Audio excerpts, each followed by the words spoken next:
Podcast listeners, as amazing as it is for me to say this, spring is not that far away.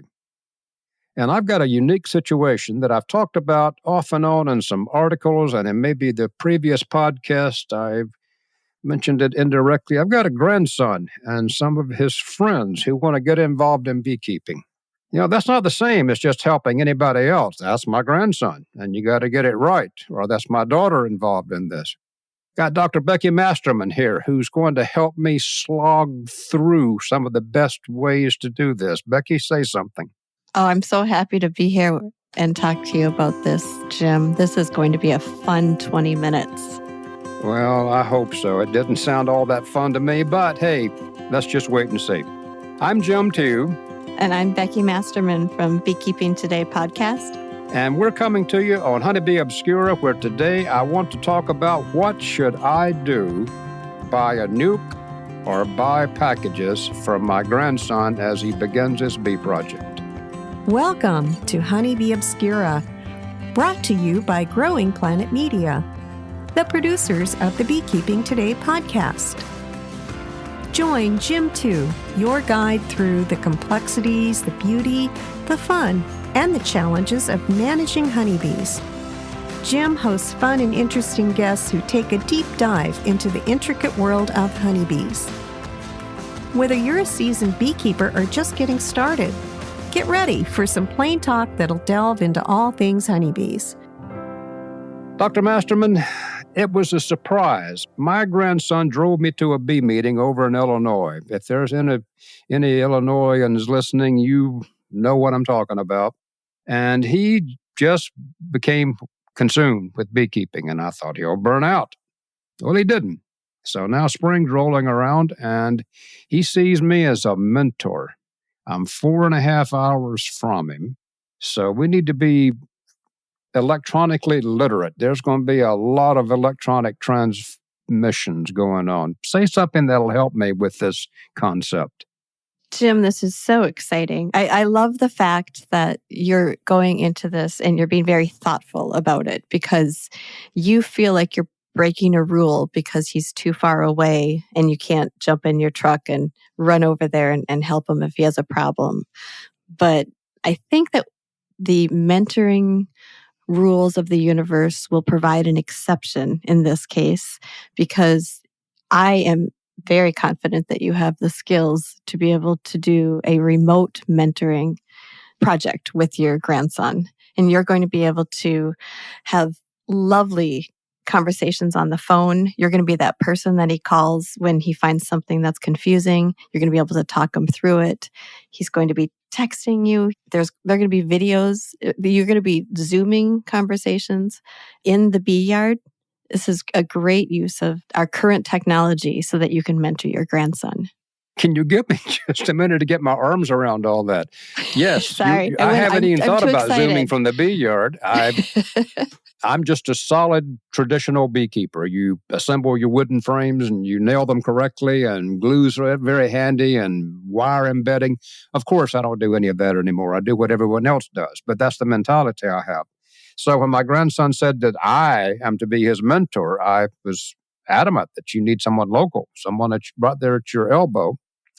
And even if I do take this on, I still want him to have someone who can tell a queen from a drone and can have some idea of what this punctured capping means. Yes, he can send me pictures. We can Zoom, we can talk, and it's about a 4.5 hour distance that separates us. I guess I'll be going there some for other reasons. But I didn't see this one coming, Becky. This is no one. My family sometimes listens to these, so this is the brutal truth. Out of all the 14 people in my family, there is one lone beekeeper, and I'm it. So this grandson thing is really, I've not been down this path before. He's about 18 years old now, and strong, athletic. He should know better.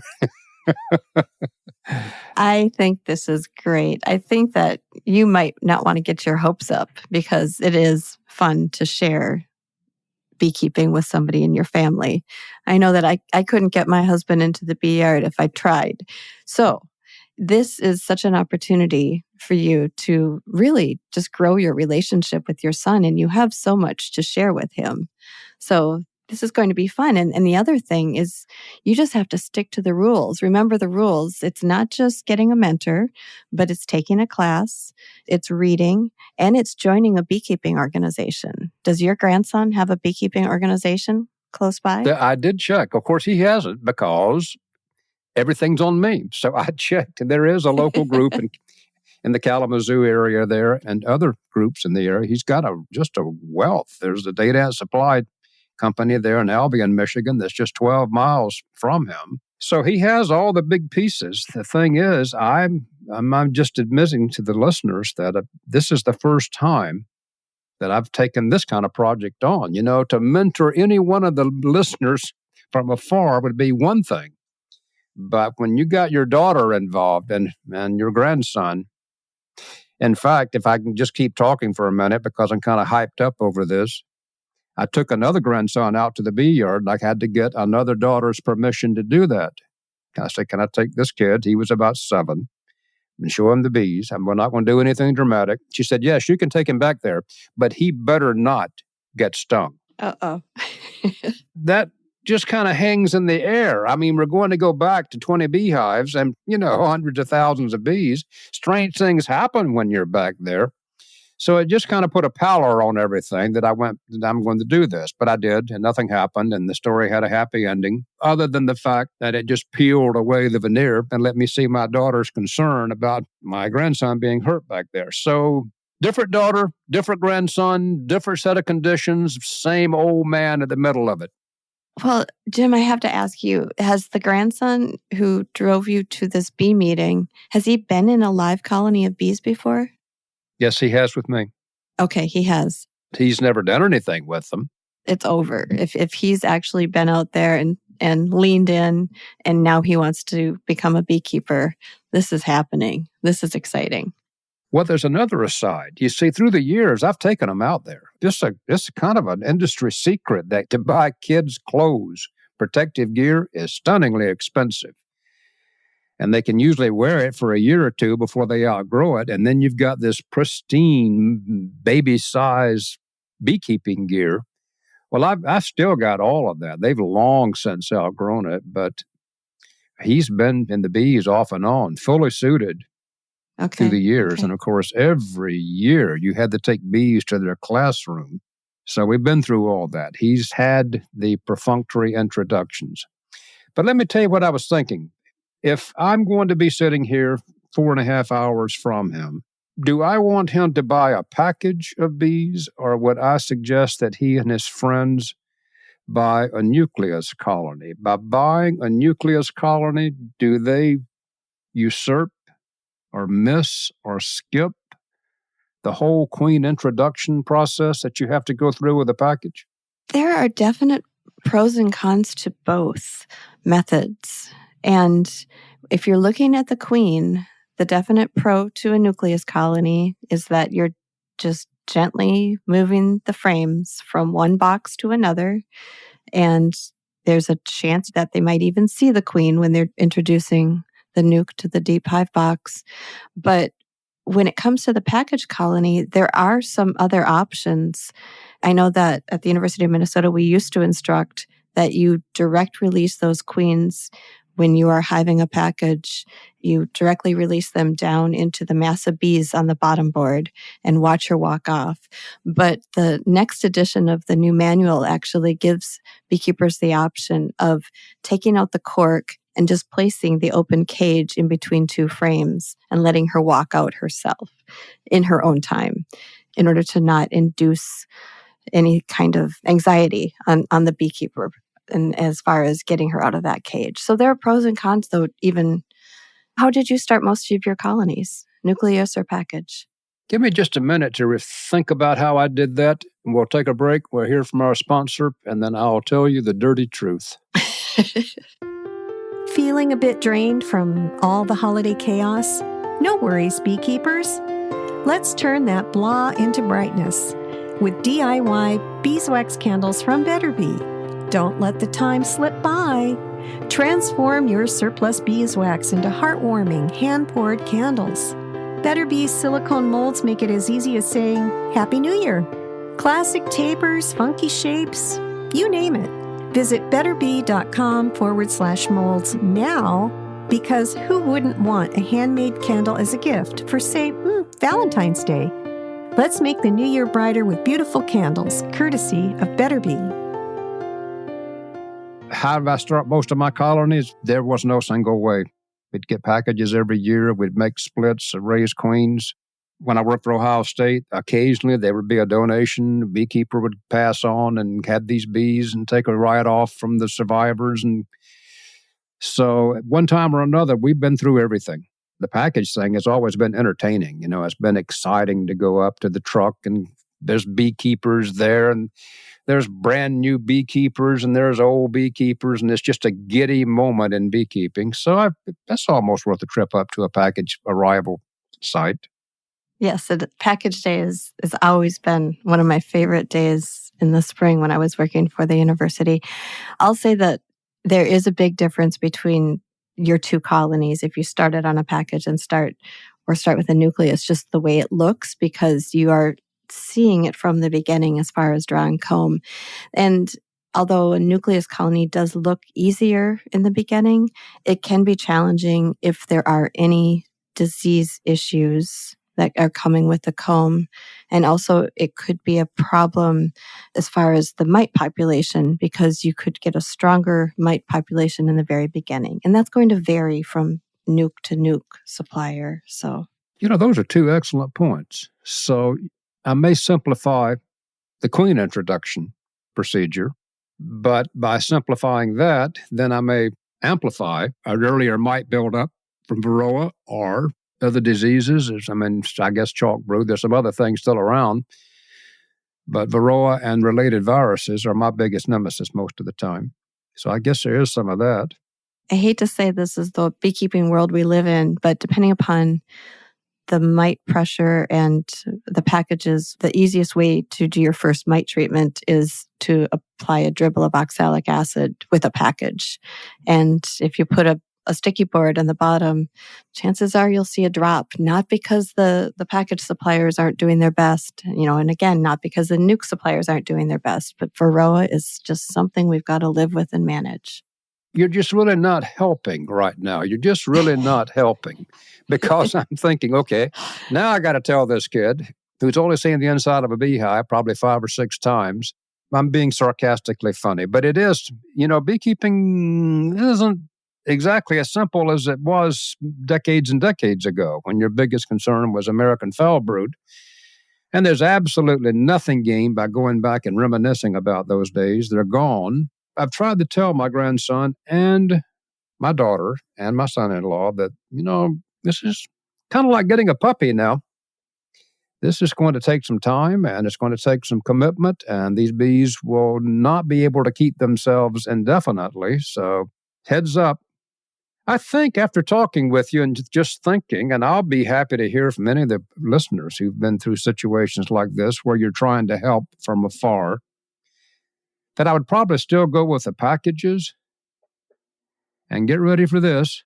On package day, I will move heaven and earth to be there on what would be probably a 2 or 3 day trip to shake 2 or 3 or 4 packages that he is going to be getting. So I was teased by myself. You get a nice nuke, and in my mind, Becky, it's a beautiful nuke. It's disease-free. It's got a great queen, and you drop those 5 frames, maybe 4 frames into the center of a deep brood body, and it just seems like in less than 3 weeks, you need more and more space. That thing just explodes.